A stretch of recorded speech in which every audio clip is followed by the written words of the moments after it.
रक्त वाढवण्यासाठी आणि फिट राहण्यासाठी झटपट बनवा हा स्वादिष्ट गुलाबी चिला. Hello everyone.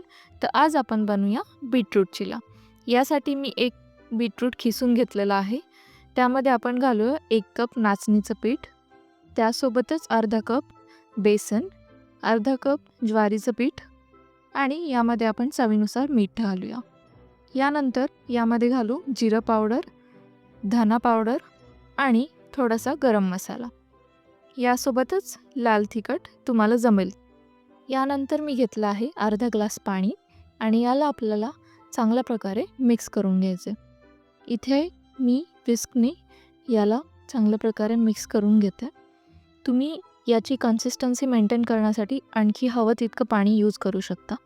इथे मी अजून अर्धा ग्लास पाणी यूज करून याला छान प्रकारे विस्कने मिक्स करून घेते, जेणेकरून यामध्ये कोणत्याही प्रकारचे लम्प्स तयार नाही होणार. तुम्ही इथे बघू शकता आपलं जे मिक्सचर आहे ते छान प्रकारे रेडी झालेलं आहे. आणि आता हे आपण तव्यावरती डोशासारखं एकदम आरामात पसरून घेऊया. इथे मी 1 बीटरूटसाठी 2 चमचे मिश्रण घेऊन त्याला छान प्रकारे पसरून घेते. क्रिस्पीनेससाठी याला जितकं पातळ पसरवता येईल तितकं आपल्याला करायचं आहे. अगदी डोशासारखं आपल्याला याला स्प्रेड करायचं आहे. यानंतर आपण यावरती तेल टाकूया.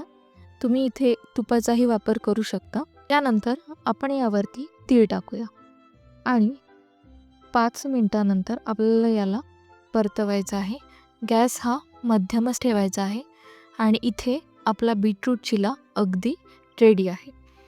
अशाच रेसिपीसाठी प्लीज फॉलो करा. थँक्यू.